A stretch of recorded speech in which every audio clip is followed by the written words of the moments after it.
I'm the chairman of the Stormwater and Flood Committee. To introduce everybody who's up here, just so that you know who they are. At our far right is Cliff Gravier, the town manager.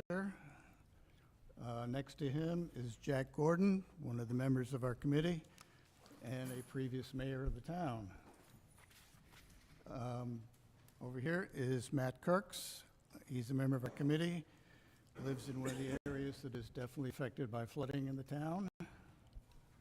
And Bruce Fry, right next to me, has been on town council and has been on the committee, actually was the chair of the committee for the initial forming of it.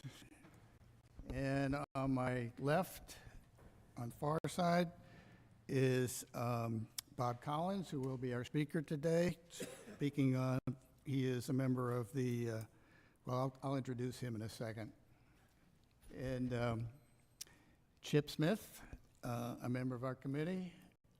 He is involved in a lot of things in the area, involved with the BBLA and as far as a number of other organizations that are conserving and flood protection oriented.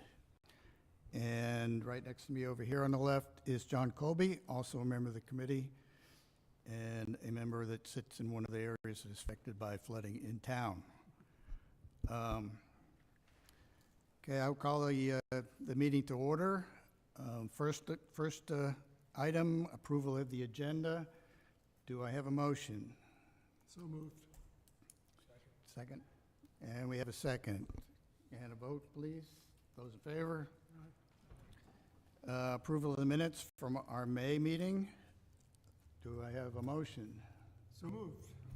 Second. And all those in favor? Aye. Okay. We're going to move on to our presentation. Bob Collins, who is a manager of programs and facilities for the Delaware Center for the Inland Bays. He's also a resident of the town of Bethany, living out in Lake Bethany. Our topic today is going to be some of the how-tos for Inland Bay homeowners, which kind of dovetails with our town efforts. And you may have seen, I hope you all got a copy of this, a pamphlet that is recently put out listing steps that homeowners can take to help the town fight the flooding that we all experience. I think you'll enjoy it if you read through it. It's got some very good recommendations. And I think it's there's been a lot of effort that the committee has put into it to put it together. We've also got an A-frame, which you probably saw out in the front out there. So we try to get the message out to most of our town residents. We realize that a lot of the residents in town are not permanent residents. Probably 80% are not, and those are the ones that are hardest to reach. So your efforts to reach out to other people who are not here most of the year is certainly welcome. So moving on we felt that the how-tos for the Inland Bay homeowners kind of dovetails with our Bethany efforts, and that Bob was kind of an appropriate title or appropriate presentation for today's meeting. So we'll have this presentation, and then we will follow that up with some updates on town issues. Ready? Bob, would you like to take it away?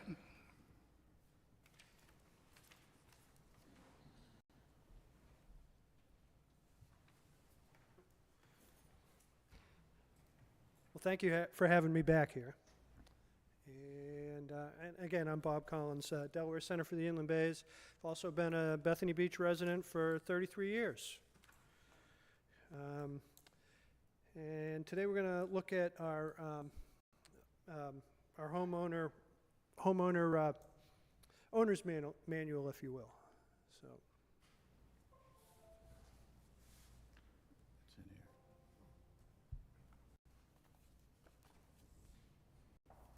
there we go. Okay, and that's who we are.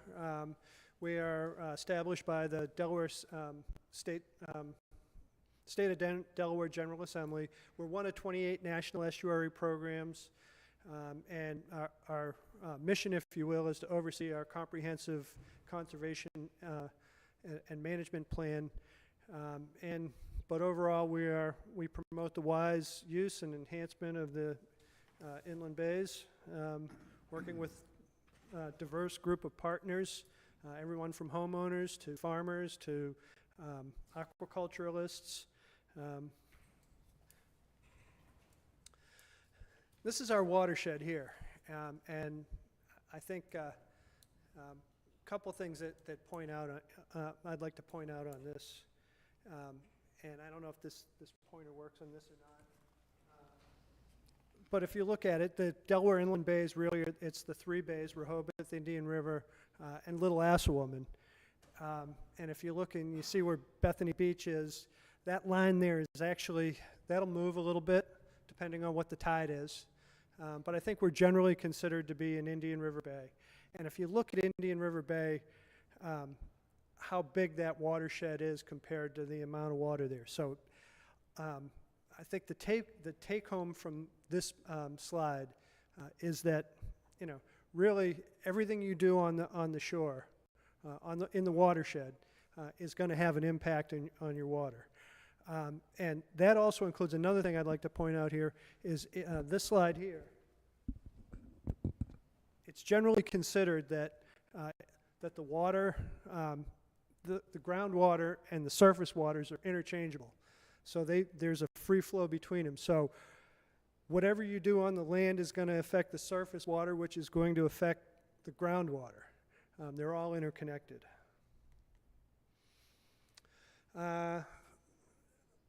Slide here about the economic significance of the bays and the environmental and ecological significance.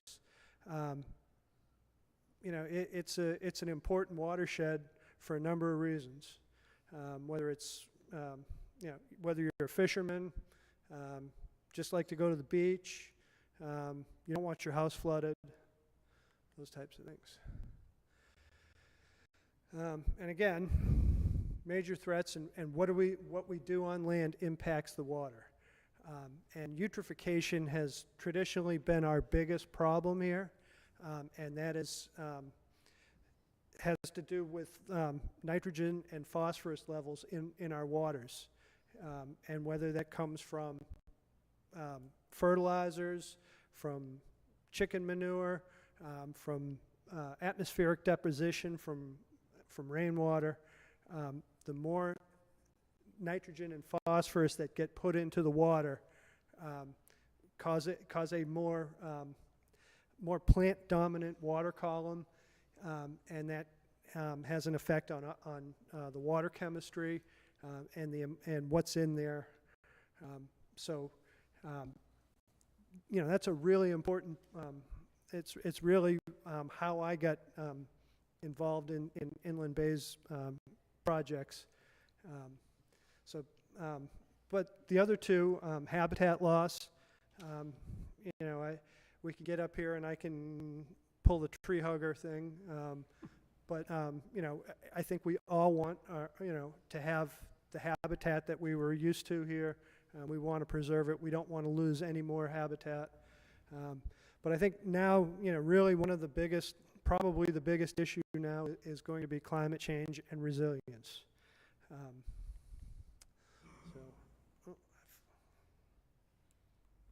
There we go, flip back.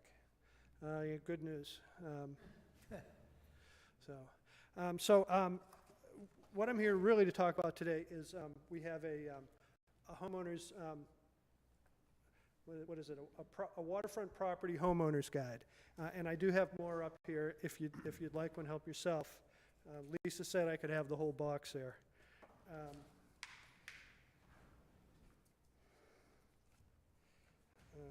Let's see where we are. Okay. Um,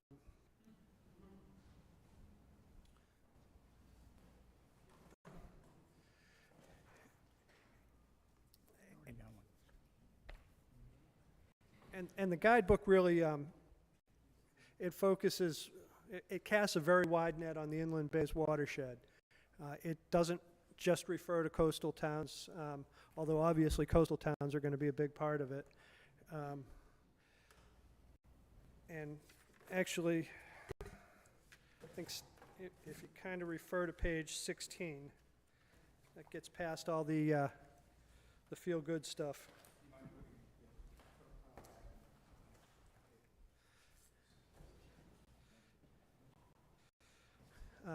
And I think you'll see that some of the best practices for minimizing runoff and groundwater contamination, they mimic both the pamphlet that we has been set out, and also looking up on the website the homeowners' best practices from May of 2021. Really, they talk about the same thing. So they're talking about things that are a little bit different here. The groundwater, the center's guide talks about redirecting and disconnecting of downspouts and gutters, whereas the town's guidelines talk about installing gutters into your home. I think the one thing that that really need to look at here, the take-home message is that we need to manage our stormwater, not just for the volume, but also for what that stormwater takes away. So if you're going to be putting a bunch of fertilizer on your lawn, it's going to get into the water supply, into the drainage system there, which will ultimately end up in the bays. So what the guidelines here tell you is to reduce. I think ideally eliminate the use of fertilizers, and that includes properly applying them. Making sure that when you're applying fertilizers that you're not putting them directly into waters such as these type of swales, overshooting into into a bay or something like that. Also making sure that the rates are correct. If the plant isn't using the fertilizer that you put down, it's going to end up in solution and end up in the watershed, either through leaching into the groundwater or direct runoff from rain and that type of thing. The other things are, properly dispose of household and yard waste. I don't think that's a huge issue here in Bethany. Obviously, maintaining a septic system is not a problem here. Pet waste is a problem, and that we see a lot of. There's a lot of pet owners here. I think most are responsible. Some are not. And then they talk about washing cars and impervious surfaces. Native plants are a big issue. And there's a number of people around here that there's businesses that specialize in native plants. I think some of these things in here are a little bit, I don't know that native plants save time. If you collect your specimens locally, it may save you some money. But in controlling invasives, this is the habitat section. And then enhancing buffers and protecting our shorelines with living shorelines, as opposed to hardened structures for the most part. Last month when I was here, I talked about living shorelines, and basically what a living shoreline is using techniques that mimic nature to stabilize the shoreline. It's very dependent upon your energy regime. So if you have have waters that have a lot of current or turbulence in it, certain techniques are not going to work. But the trick on living shorelines is matching the technique or techniques that you're going to use to the energy regime in the water. And then a couple of these things here. These are our paying the bills part here. So, and again, we're talking about the guide to the watershed here. And I'm just going to quickly go through a little bit of it here. The guidelines here, again, they talk about groundwater and runoff techniques here, landscaping and gardening tips in here.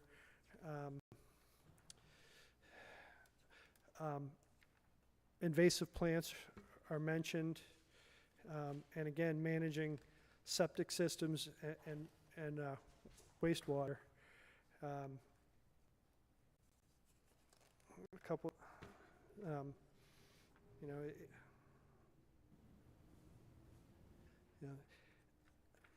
I'm not going to read the book here page for page, but I think that, again, this book here, again, is geared toward the greater watershed, and I think is the, it's the inch deep, if you will, guide to watershed protection. But I think it's a good start, and I hope that when the town, if they get deeper into this, is that it'd be more of a how-to specific to the town of Bethany Beach, because I think some of our problems here are unique, and one of which is tidal flooding. And I don't think this book really covers it well, and I would have to say the same thing about the pamphlet. Nobody wants flooding. That's true, but I think there seems to be not enough information around the difference between some of the tidal flooding and the rainwater flooding. Particularly, in my neighborhood, in my yard, which is what everybody likes to talk about, the flooding is due to 9 times out of 10 is due to tidal flooding, if you look to some of the guidelines that we talk about in here, is making sure that swales and things like that are cleaned out, which they should be, and they should be properly maintained. But every time you maintain an opening to to the water, that's also a path for the water to come back during high flooding events, during tidal events here. So, that's something I think that should be addressed a little bit more specifically in Bethany Beach. And one thing that's left out of here, and I think is being addressed, and I think we're going to talk about later, is the loop canal flooding. And that's, when the flooding that we get in our neighborhood in Lake Bethany, most of the time is due to tidal flooding from the loop canal. So I'd like, I think that needs to be addressed. So with that said, again, the book is a, maintaining your properties 101 in the inland bays. I'm happy to answer any questions, and we can move on from there. Do we have any questions from the committee? Bob, a question for you. Looking at the map in the book, the salt pond and the canals that we're mostly concerned about are not on this map in the book. Is that because they don't fit into the definition of inland bays, or? No, they're in there. They're in there. It's not specifically marked, but if you look at the town of Bethany Beach, it is in there. That's a salt pond? No, that's not the salt pond. And all of that water is part of the watershed. Here's Bethany Beach. Same problems. To the north of us. I don't think that's, because there's the bridge right there. I don't know, I'm just curious. It does meet the definition of a inland bay. Yeah, I think they're definitely considered part of the Inland Bay's watershed, whether it's an inland bay or not. I think the watershed is the more important concept there. Do we have any questions from the audience?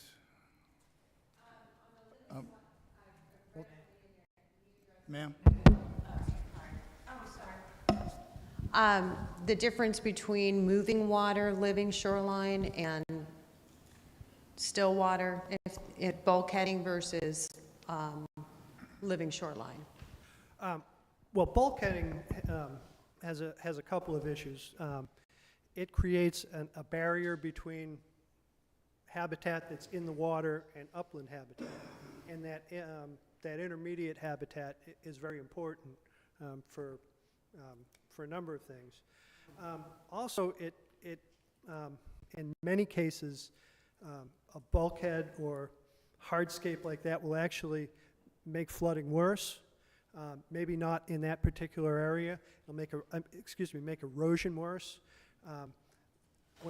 When energy hits in the form of a wave hits off of a bulkhead or a vertical structure like that, the water's going to come right back. It's going to create more of a problem.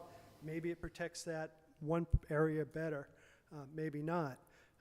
But it's living shoreline is typically designed to absorb the energy using various materials, particularly if you can use salt marshes and wetlands.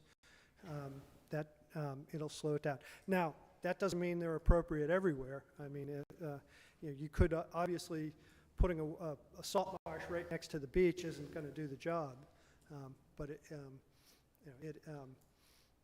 the mimicking of natural materials and techniques is the goal of them.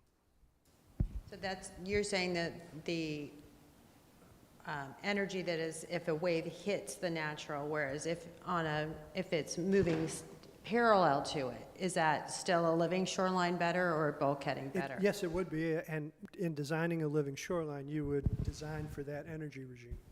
Okay. Typical things that we would use in that type of situation, depending on how much the current's moving. You would use things like core logs, oyster shell bags, and try to create a medium where you can grow plants in there that will tend to hold the water, the shoreline in place. But the water that's moving, like you said, you typically design that into your living shoreline. Okay. Thank you. Isn't one of the things for living shorelines, especially when they're exposed to wave action, is to put some barriers below water level out in front of the shorelines that will kind of soften the blow on the shore itself? Yeah, and that's certainly... It's a multi-tiered type of action. Yeah, and that's certainly one of the techniques. We are getting ready to do a living shoreline off Thompson Island in Rehoboth Bay, and where we have something like 5 miles of fetch. Fetch is the amount of distance that the wind travels out of the water before it hits the land, and that tends to create more energy. And we'll be putting in an offshore structure there to slow down to dampen that wave energy. And then once we get onto the shoreline, do some other techniques to promote the plant growth. Okay. Anybody else? Bob, do you have any more comments? Okay. Just one other kind of a summary relative to the town. As you look through the pamphlet, we've identified 10 different areas where people who own lots can, on your own property, take steps that will alleviate soften the rainfall, it'll absorb things, and it will reduce the runoff, and also, which in turn softens the pollution that gets to the bays. So, you know, the items that we've kind of we've listed is install booted gutter systems, clean drainage swales, a high priority thing. The town does a lot of that, but individual owners can do that as well. It's a team effort. Install pervious driveways, not concrete, not asphalt. Maintain natural areas, trees and pervious areas. That's keep as much open ground as you can, whether it's mulch, whether it's pine needles, whether it's growing plants, all those things, they absorb the water, they help. Use porous landscape fabric, that's one of that is a pet peeve with me, and I think we see it much too much, especially on the east side of Route 1 over here, where people put down stones, and the first thing they do is they lay down a solid piece of rubber or solid piece of landscape fabric that will not let water run through it. The purpose is that they don't want the weeds. Well, I'm sorry, there are different ways you can deal with them. It should be pervious landscape fabric, not solid rubber sheets that are really the same thing as a concrete driveway. Promote natural street drainage. Our town works hard at that, but there are other areas where you don't build it up, don't build your lot up and prevent the water from running down into the storm drains or the swales. Keep the drains open. Do not block things. Reduce pollution, as Bob was saying. Everybody uses fertilizers, but use organic fertilizers. They don't produce the nitrogen and the phosphates that pollute our bays and promote the growth of algae and other types of growth that are not good for the wetlands. Yeah, Ron, on that, I would say, I do promote the use of organic fertilizers, but it's rate that's more important. So if you are using an organic fertilizer, that doesn't mean you can just put it out there. It's your total amount of nitrogen and phosphorus, whatever the source it comes from. Sure. Absolutely. Other things, you know, obviously get your utility equipment up in the air. We do have water here. Even the best of properties has water impacts, as we all saw this was it summertime where we had that 5 inches of rain. Water comes up really quick. It does go down quickly too if we have the proper drainage available for it, which it did. It did go down pretty quickly. The shots you see on the pamphlet, the main one right here on the front, that's Hollywood, right over here by the fire department. That's the afternoon right after the rain. By the next morning, it was gone. Of course, this is a required thing for any new homes, but if you is put in the water relief louvers and vents, which allow water to come in and go down. Don't block the water. Your house is not going to be a dam. You know, it will come in. And then another option, use French drains and sump pumps, which can alleviate some of that. We have a sump pump in our house that and a French drain around it, which when we get heavy rains, it absorbs it quick and then pumps it to the swale in the back so that everything drains the way it should. Any questions? Will, we get the... Well, this isn't really a question, but I think the one thing the town could look at, and I don't know all the rules and regulations, but for new construction and renovation, the town has pretty stringent parking requirements based on bedrooms, and that forces homeowners to, well, many will pave, you know, for driveway, for parking. Of course, you could use, you know, the pervious materials, but a lot of them don't. So one thing maybe the town might look at is parking, some of how stringent they are on how much space you need for parking. Well, I think the town does regulate how much space there is for parking for new homes. There's an ordinance that was just approved last fall, which addresses the amount of pervious surfaces and non-pervious surfaces. There are options for it. So it does affect, and you're supposed to have, I'm not sure exactly what the parking is on a lot, but, many of our homes are up on piles. Many of them have parking under the house. So there are ways to get parking on your lots. Well, we don't all have that option, but yeah, I'm just saying sometimes things are in conflict, like parking and, Pervious versus. right, and so that we don't want to pave so much of our lot. And I would just say, the town could look at some flexibility on that too. Okay. That's my comment. Do we have any other questions?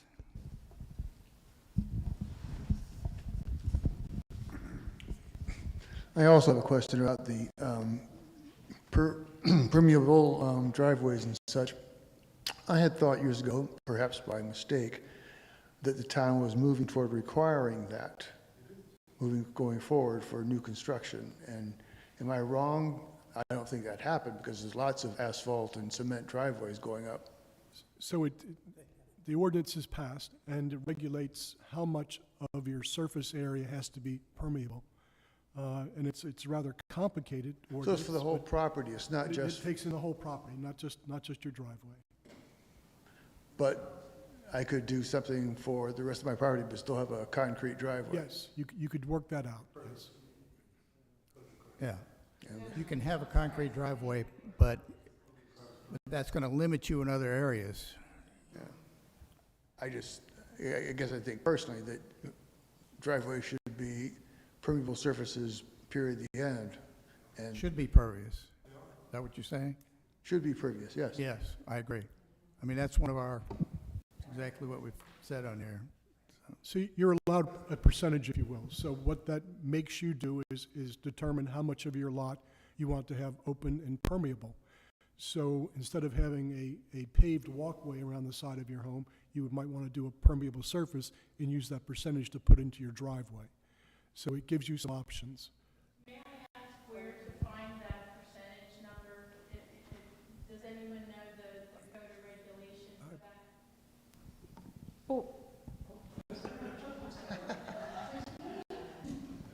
Now, off the top of my head, I don't, but after the meeting, I'll give you the regulation. Thank you for that. And that's separate from setbacks. Yes.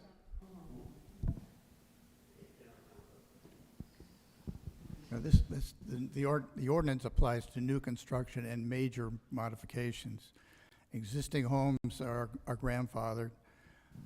What we're doing is trying to make suggestions that people who may be grandfathered can maybe adjust a few things to help the town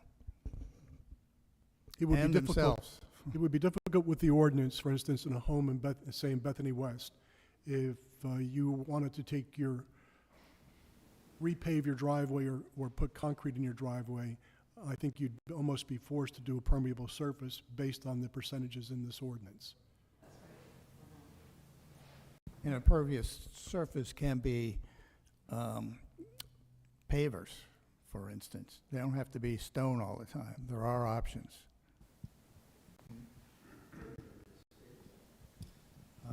Can we?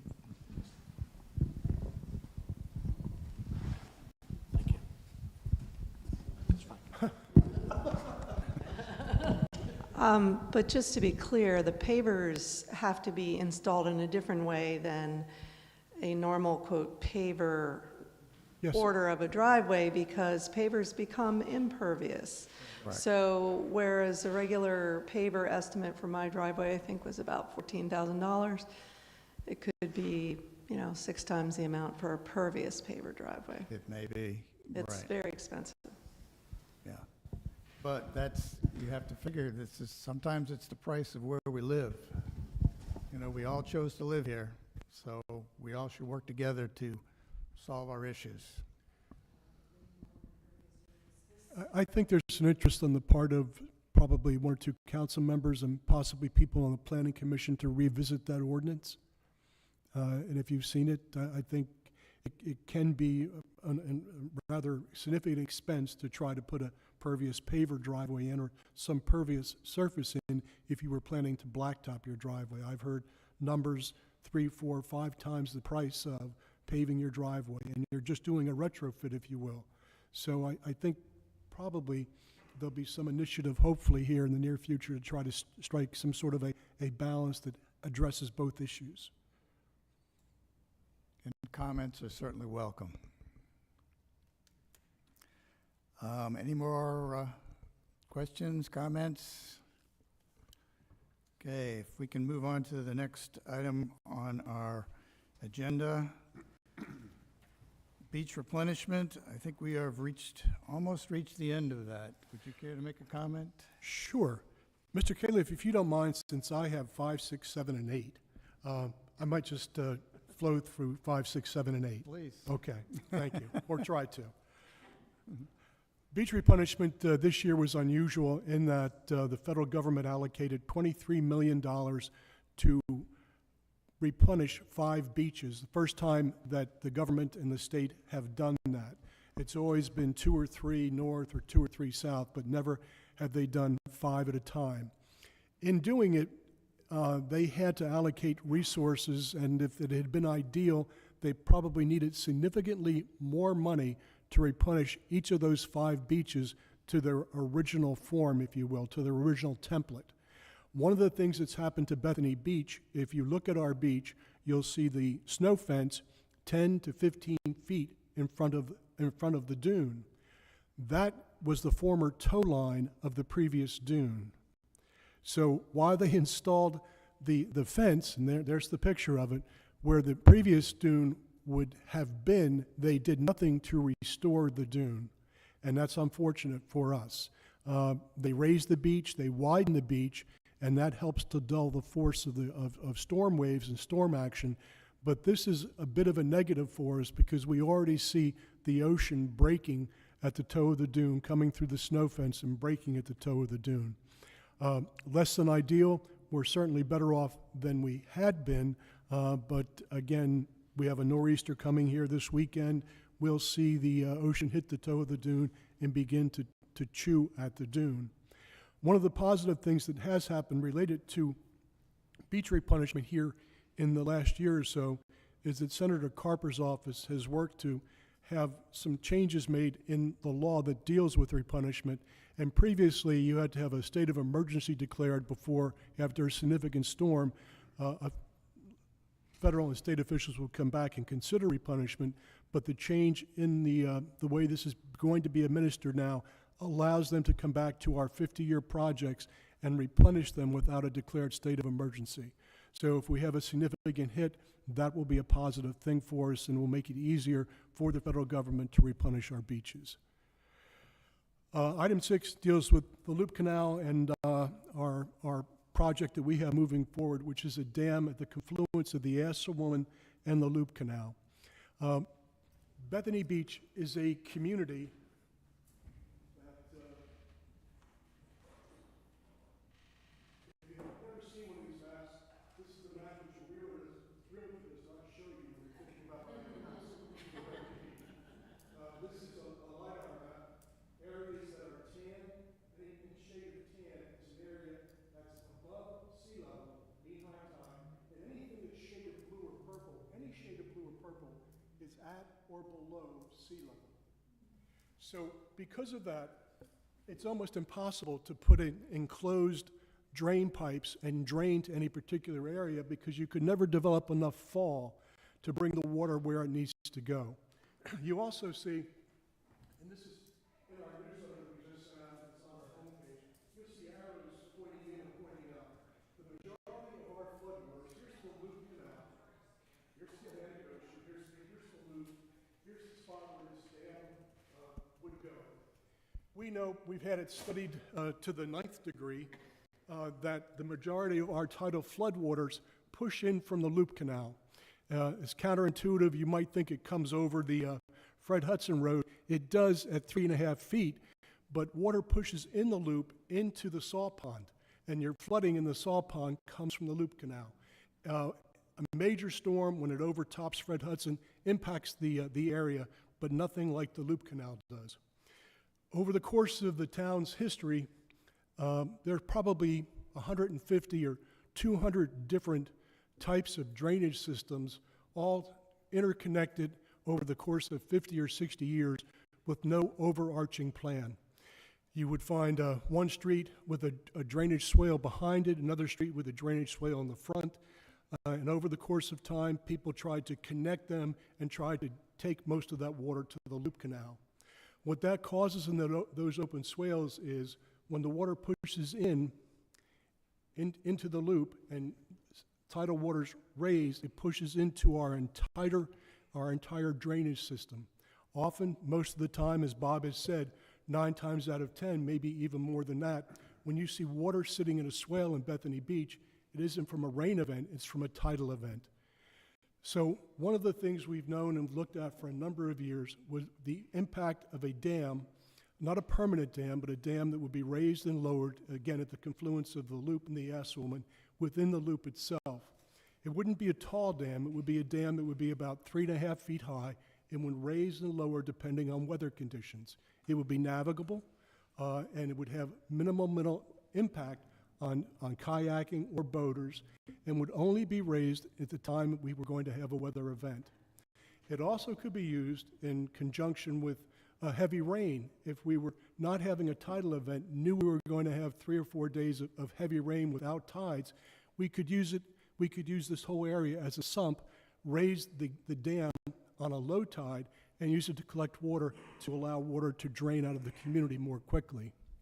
We've had a very unusual year in that we've had over 10 different days of thunderstorms where we had inundating rains that accumulated over an inch of rain within an hour, and the megastorm, 2.5 hours and 4.5 or 4.6 inches of rain. Please don't get that confused with our tidal issue, which is far more significant than those thunderstorms.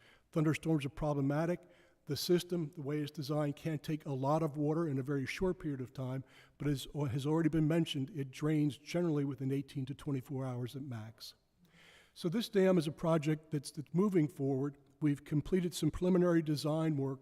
We're getting to the point in time now where we'll be going to the next stage, hopefully to get some kind of an idea what's going to be constructed, how it's going to be constructed, which will then put us into the permitting phase. And we have to follow all the guidelines that are required by both the federal government and the state government, that's DENREC and the Army Corps, to make this happen, and they will be done. But it'll be a lengthy process. Again, we're still sort of in the early stages, even though it's taken us a long time to get here. Our next phase will be getting closer to the type of dam, construction documents, permitting, and we're looking for funding. We have an idea that this dam, fairly good idea, that this dam will cost approximately $2 million to construct, and we're eager to try to find those dollars. This is a dam that will take care of the majority of Bethany Beach's nuisance flooding. I would say 90 to 95%. You remember the May storm we had here, the sunny storm, 6 days of 1/3, 2/3 of the community being flooded while we had sunshine? It would help with all those types of events. It would help with most of the minor tidal events. We've taken probably an extra 8 to 9, 10 months now examining potential impacts of this dam to make sure that the dam, if constructed, has no impact on our surrounding environs. We know beyond a shadow of a doubt, no impact on Ocean View, no impact on the salt pond. Matter of fact, the same waters that flood the salt pond flood Bethany Beach. So if we prevent them, we prevent flooding to a certain degree in the salt pond. But this is a dam that would overtop at 3.5 feet. So it's not something that's going to turn back a Sandy or a major event. And as a matter of fact, we know now to make the dam more effective, the dam would automatically lower as soon as waters in the Asselman Canal hit 3.5 feet. So we're going down this path. We think it's a great save if you want to, worried about sea level rise or things like that, but most especially for the ongoing inundating tidal flooding we had. I think it was 2019, we had 34 or 35 days where we had tidal flooding and Pennsylvania Avenue was flooded. It was an extraordinary year.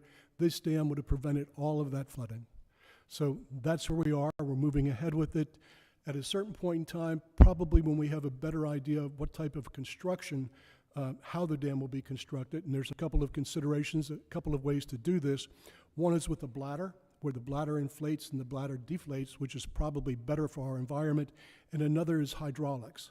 And right now our engineer is trying to decide which way to go, and when he does that, that'll be a giant step forward for us. At that point in time, we'll probably begin to have some public hearings, at least 1 or 2 public hearings where we discuss it, we discuss design, and we discuss how we've determined that we're not going to have any impacts, negative impacts at all in the area. Does anybody have any questions for Cliff? Matt, go ahead. So Cliff, you mentioned minimal impact to boaters. What's the definition of minimal impact? Well, I think we'd have to weigh whether or not a recreational boater, having the community, 2/3 of the community flooded, is worth raising the gate, and on that sunny day, on that Sunday. In fact, you're talking about just raising the gate. Yes, yes. I thought you meant like when it's. No. That's what I was trying to define. No. So one of our concerns is that we don't create issues for people that want to get out in their kayak, but at the same time, we'd have to make a decision what's more important for the community. Yeah, raising it, I Yes, understand. but no, It was no. about when it was down. No, I it's- thought you were No, it's implying it's designed to be navigable, period. Perfect. Yes. And then you mentioned 3.5 feet several times in regards to the Assawoman Canal and the dam. Now, is that a measured 3.5 feet, or is that 3.5 feet above sea level? It's 3.5 feet above mean high tide. Perfect. Mean high water. Mean high water, my bad. Questions? Can we? Ladies first. I just wanted to double check and understand that what you're saying is when we have the flooding back here in Bethany, it's more about the tides because the water is actually, the way you said, the way it has been, Where back here in Bethany? oh, sorry, on the When Pennsylvania- east side of Bethany, Pennsylvania Avenue is flooded. The 5 inches of rain right, is an exception. Right. The whole, in that area, north of Garfield Parkway to 5th Street, and the closer you get to 5th Street, the deeper the sump is. That fills, and it's very, very hard for it to drain back into the small loop and back into the tidal waters. so But that's the- where it drains. The waters you see on Pennsylvania Avenue are tidal waters that are pushed into the loop, pushed up over the banks, or pushed up in the drainage system onto the street on North Pennsylvania Avenue. That's what, I didn't understand that that's actually where the drain was, so that actually goes back up. So when we see the drains fill up, is from the loop, is what you're saying? Yes, the water pushes in. Right. One of the lowest areas here. Right. North part of town, and it fills this. So that's where it comes from. Because that's where it's draining into, that's actually connected to the drains. When we see the water, because we see the water come up all the time out of the drains, that's from the loop. It's pushed from the loop canal. Never knew that. All right, that was my, yeah. Can we pass it on to this gentleman over here? So whether it's a bladder dam or hydraulic dam, it sounds to me as if we're 3 to 5 years from actually having something in place. I'm more optimistic than 3 to 5. I really am. We're moving along fairly quickly. We have a number of feelers out for grant dollars. I'm hoping that the permitting process moves ahead quickly. I think it's an issue now that is relevant. There's a lot of interest in climate change and resilience, and this is a project I think that garners that kind of support. So 3 to 5 years max, but I'm more hopeful than that. Do we have any more questions? Gentleman in the back, can we?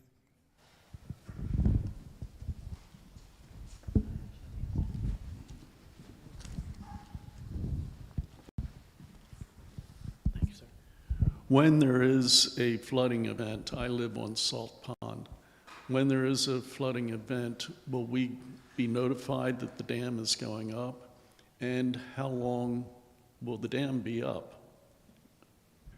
So we have not reached the point in time where we are into how we're going to operate the dam, how we'll do notifications. That will have to be worked out with DENREC. The dam would be constructed on DENREC property, and DENREC will need to approve it. I can guarantee you that DENREC will make sure that we have a plan in place that deals with notifications and deals with the criteria to raise and lower the dam. But that's many moons away. Ron? I'm going to guess that that's going to be part of your permit in there, as far as when you can lower it, when you, I would think, I would beyond a think so. shadow of a doubt, that that's all have to be worked out as part of the Yeah. permitting process. okay. And this is still in the engineering phase, you said? Yes. Okay.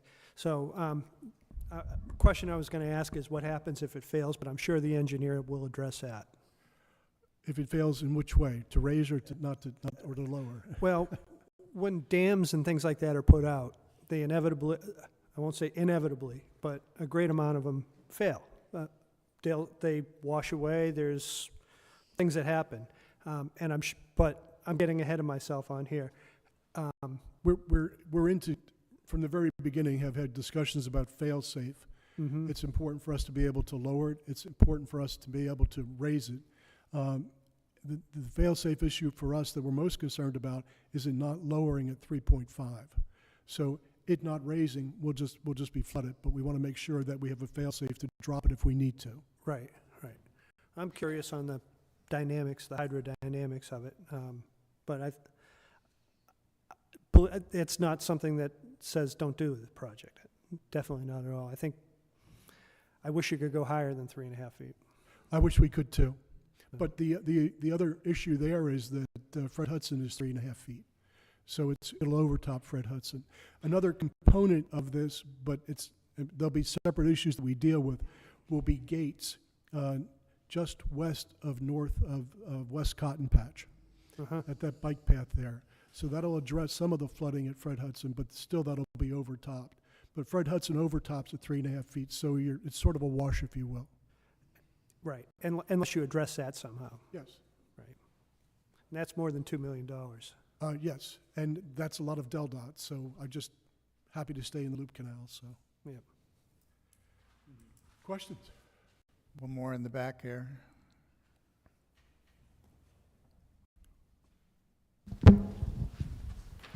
Hi, my name is Michael Hedman. I live in a salt pond.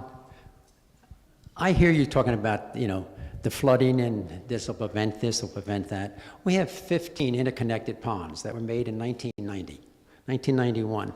And the stormwater that comes into our community flows out through those 15 ponds into the canal and into the salt pond.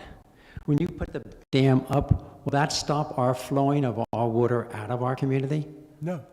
And again, I can't answer. I wish I slept in the Holiday Inn Express last night, but I didn't. Those questions will come to me, and they will come to the board. So I'm just looking for some kind of reassurance or some kind of easiness that we can tell our community, this is all going to work. Because once it starts, we're in it. We did an engineering overview of the salt pond. I know that. The salt pond was easy, but, for us to be able to tell almost immediately that we're not going to have an impact, it'd be a positive for you. Your flooded waters come from the same place our flood waters come from. You're concerned about the drainage, but you have the same pushback into those ponds that we have in our streets. So this is a benefit for you. At the point in time your board wants to put together a list of questions or come together with some questions, we can arrange it in person with our engineer or Zoom with our engineers, and you can ask our engineers firsthand. Thank you. You're welcome. Okay, do we have any more questions?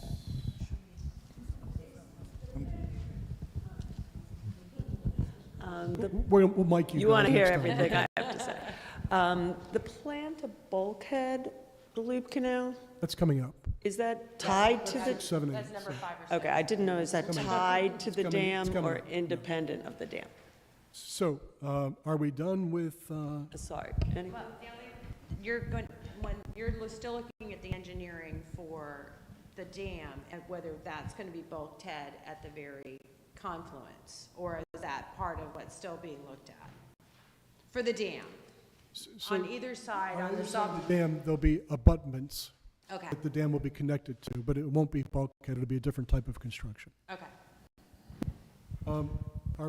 Any other questions on the dam? I'll jump ahead, I'll come back to 7, I'll just jump to 8.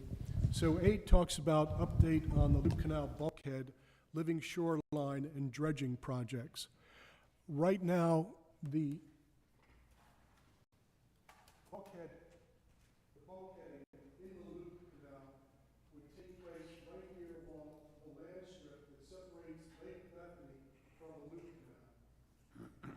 And that needs to be done because that particular land spit is the source of most of the silting right now in the Loop Canal. And it's being shorn off at a very, very high rate because the water enters the loop at a fairly high rate, especially depending on the type of weather event, from the Assawoman into the loop. We are in the planning stages and the permitting stages with both DENREC and the Corps, but we had a meeting with DENREC just this past week. And the only thing that we think will be effective there, given the force of the water and the conditions and the steepness of the bank, is a retaining wall. DENREC doesn't want us to call it a bulkhead. They want us to call it a retaining wall. And they would like us to consider maybe moving that retaining wall a little bit to the landward side of the current edge of that land spit. And in doing that, that would probably take care of a number of permitting issues with both DENREC and the Corps and allow the project to move ahead fairly quickly. The project has an estimated cost of about $900,000, and that also includes the installation of a living shoreline on the south side of the land spit. But on the north side, where the water pushes in from the Assawoman, it would be a retaining wall. Take anything more away from all that's falling into you're gonna take out trees, that's what they incorporate We're talking about coming in inches, we're not talking about coming in feet. So that was the thought. It was something that DENREC asked us to look at. We'll look at it, and DENREC will have to permit it. I don't think, because we are the people that are working to preserve that rookery, I don't think we're going to do anything to hurt it. Pardon me? We'll hold you to that. Okay. And again, I can assure you that's a big part of what they're going to look at. DENREC is going to look at it. It's going to go through Delaware Fish and Wildlife, and they are most assuredly going to look at that portion of it.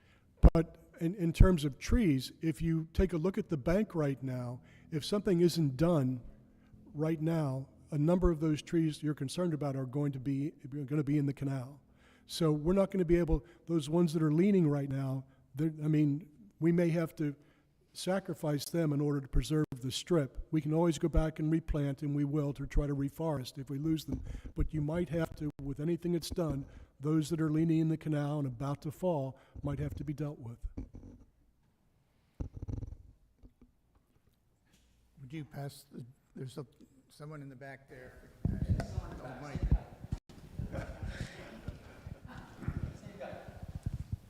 Michael Hedman, name hasn't changed. May I ask who you're working with in DENREC? Because the Salt Pond has asked for dredging and maintenance things with them, and they keep telling us we're in the queue. We don't get anyone, okay? And I know you guys do because you're Bethany, but we don't get anybody. So who are you working with? Well, no, it's taken us about 2.5 or 3 years to move ahead on this 2.5 and 3 years, okay. I'm in the 2-year period, Okay, so okay? And I'm in line. right now, the person that we're meeting with and discussing this retaining wall is named Matt Jones, Okay? okay? And the second thing, I saw your price of $225 that you got from the state. Congratulations. Who are you working with? Who's going to do that? Who's Who's going to do the dredging for you? Oh, so you're on the second part of question Yes. 8. We haven't gotten there yet. Okay. Okay, all right. Yeah, it's coming. All right. So we talked about the landscape, and the other thing that we are, again, in the very preliminary stages of looking at is the possibility of dredging the Loop Canal. We have begun that. We had hoped that we might be able to piggyback off of the state's work in the Assawoman Canal. And unfortunately, we're not going to be able to do that. One of the reasons we had hoped to work with the state was the ability to dispose of spoils and not have to deal with the permitting for that, the moving of the spoils and the cost to do that. Again, we had hoped to be able to work with them. But their project is moving ahead far more quickly because it's been, Denrick's been planning it for a number of years, and ours has just come on board. So we've done some preliminary work. We've done a bathymetric survey of the entire loop. We keep on asking the engineers that did the survey to put it in some kind of terms we can understand, but they've not been able to do that. If they can, we'll put that on our website so everybody can take a look at the different levels of water in the loop itself. But right now, you have to apply a mathematical formula to what's presented, and it's way above my pay grade. So we're working on that. In addition to that, we've done a soil analysis. Our engineers have done a soil analysis of the entire loop, and we're going to meet with them here in the near future to discuss the possibility of what we might do with spoils if we were to dredge the loop. One of the things we're thinking about, and we have some citizens that are very concerned about the land spit that separates the loop from the salt pond that's adjacent to the National Guard camp.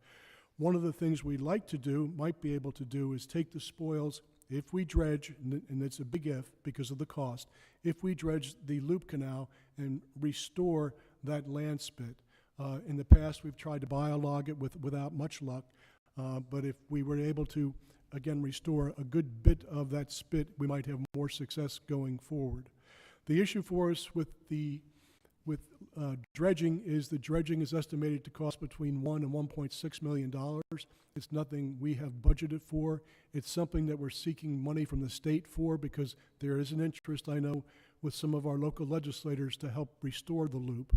The loop was last dredged in 1984. It was not a major dredging, and one of the things we can consider is whether or not we do a spot dredging of problem areas or we do the entire loop to a certain depth. Our engineers preliminarily are telling us that they would like us to consider, because it would only be wise and cost efficient for us to dredge the entire loop to a set depth that is approved by DENREC. So that's, again, down the road for us. We are still in the planning stages, and so we have no special contacts with DENREC for dredging. I know they would like to see us have it dredged because the complaints about it not being navigable go to DENREC, and they're tired of hearing them, but they don't have any dollars for us or assistance to give us there. And maybe Salt Pond might want to contribute some. Salt Pond has put money aside to dredge our ponds, but as I said, it's been 2 years and we can't even get DENREC we're in line. It's taken us years. Yeah, it's ridiculous working with DENREC, and I'm sorry to say that out loud. But they're wonderful and we love them, so. Okay. Yep, Ron? I got a question for you. When you said the entire loop canal, does that include the two fingers off it, Tangle yes. and? Yes. Okay, all right. We'd be funding it privately, so yes. Yeah. Okay. And the loop itself. Yeah. Which should be very interesting. Yeah. Well, I mean, I figured it was the loop. I want to ask about the fingers because I didn't see anybody come up there and do a survey. The only place I saw them come up to was where the loop canal enters into the salt pond. I didn't see them come up those other canals. We have multiple surveys going on for the retaining wall, for the dam, and for the loop, the dredging itself. So hard to tell what you're looking at, I would think. Can I, couple things. Number one, the process that they talk about where you're using the dredge spoils, there's a couple of different jargon that they use on it. One is beneficial reuse, and I think that's a very appropriate site over there. Basically, if I were designing it, get your elevations, put the material in there, put plants in. It's a beautiful living shoreline over there, and I think maybe we should talk, and maybe the center can help out on that. Great.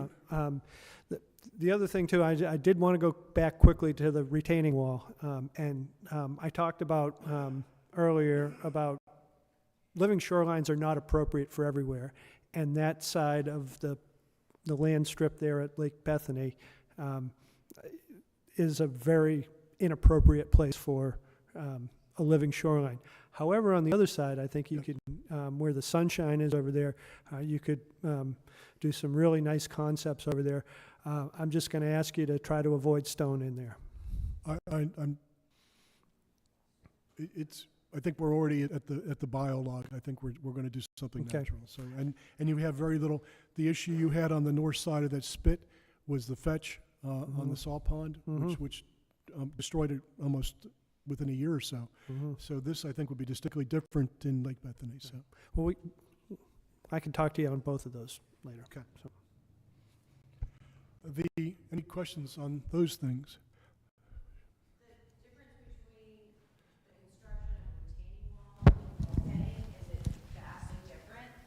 It's semantic. Terminology. It's semantics. It's semantics, okay, got it.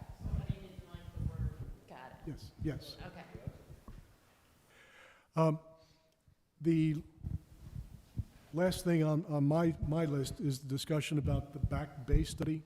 The Back Bay study is a study that's being conducted by the U.S. Army Corps from monies that were given to the Corps after Hurricane Sandy, that very long time ago. And the Corps, looking at the damage that had been done to Jersey on the landward side of their barrier islands in those bays, was significant. And in order to help communities in the area from Connecticut all the way down to Norfolk, the Corps identified 10 or 11 different project areas where they wanted to conduct studies to evaluate what they might be able to do to prevent significant damage to life and property on inland bay areas. Delaware was late coming to the table, and they came to the table with a reduced amount of dollars than initially offered or proposed by the Corps, but they are finally now participating in a Back Bay study that will look at what might be done to take care of serious flooding conditions in a major weather event in our back bays. The Corps has called one meeting, a charrette, that they held here recently, and they are in the works of developing, I think, a second meeting with stakeholders, but it's not been scheduled yet. The mayor and I met with representatives from Senator Carper's office here in the last month or so, and we were reminded again when we spoke about the Back Bay study that the Corps allocates a period of 3 years to conduct the study, and that we were just in the very first few months of the study since it was just signed in December of '22. So that's something that they will look at. They'll be looking at solutions. We don't know if they'll be mega or micro. We're just not sure what type of solutions they'll be looking at. So it's underway and is funded now. And Mr. Califf, that's all I have. Thank you. Sir. That was quite a bit. Moving on, we've covered most of the things on our list, but there is a Greening of Bethany initiative in process. That is to place requirements on new construction that they cannot remove all the trees, that they have to have at least so many trees per square foot of lot. And then as well as eliminating some of the extensive use of stone and whatever. But that's a Planning and Zoning Commission issue right now, and it is progressing. I think now that the summer season has passed us, many of these things will start to move a little bit quicker. Number 10 is, this is more of a question for our committee up here. I mean, we've actually worked right through the summer and developed this pamphlet. We've also put together the A-frames that we are putting around town. We have a couple of them. There is one up at the bandstand right now, and as you probably noticed as you came in, there is one out in the lobby. This is to disseminate this to as many people as possible. Homeowners, so if you take a few of them yourselves, and disseminate it to some of your neighbors, please. I know that a lot of our homeowners are not here, are seldom here. They're here during the summer and maybe a weekend here, a weekend there in the off-season. The more we can get to them, the better, and the more that we can impress upon them that these things are important. They're not just, something that's to pass by lightly. We are in a town that is very susceptible to rainwater flooding, to stormwater flooding. We all have to do our steps, our issues. We all have to do what we can do on our lots to help the overall town survive.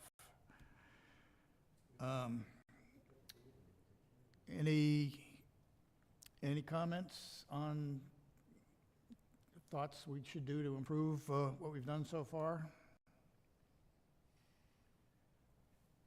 Please think about it a little bit. I know you put a lot of work into this. You say us, but it's mostly you. Well, we all done it. We've all done it. You've had a few comments. So, the next item, and Cliff, I'm going to ask you about this one as well. Have you heard any more about DelDOT? Their Route 1 initiative? The Route 1 initiative, over a year ago, the Delaware Department of Transportation decided it needed to do something to try to enhance Route 1 as a route for evacuations.